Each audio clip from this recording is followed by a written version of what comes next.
Hi குட்டீஸ், இன்றைக்கி நம்ம என்ன கதை பார்க்க போகிறோன்னா ஒரு பாட்டியோட கதை பார்க்க போகிறோம். ஒரு பாட்டி ஒரு கிராமத்தில் இருந்தாங்க. அவங்க லட்சுமிங்கிற மாடை வளர்த்தி வந்துட்டு இருந்தாங்க. ஒரு நாள் பாட்டி மாடுக்கிட்ட பால் கறக்க போனாங்க.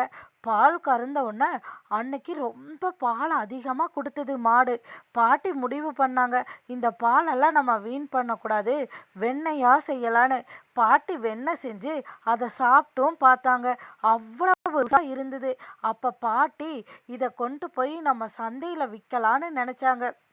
அதுக்கப்புறம் பாட்டி வளர்த்துன அந்த மாடு லட்சுமியும் சேர்ந்து போனாங்க. போய் பாட்டி எல்லாத்தையும் சந்தையில் விற்றுட்டாங்க.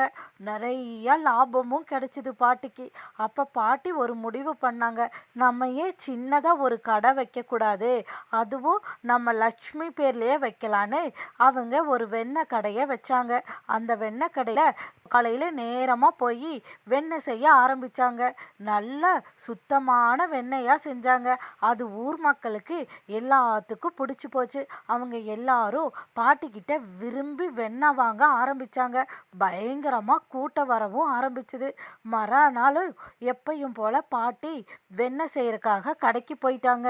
ஆனால் பாட்டிக்கு தெரியாது, பாவம் அன்னைக்கு என்ன நடக்கும்னு.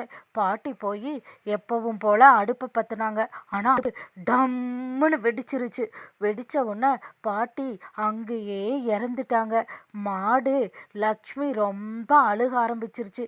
ஏன்னா தனக்கு தாய் மாதிரி இருந்த ஒருத்தர் இல்லைங்கும்போது அந்த மாடுனால் ஜீர்ணிக்க முடியல. அது லக்ஷ்மிக்கு மட்டும் இல்லை, நம்மளுக்கும் தான்.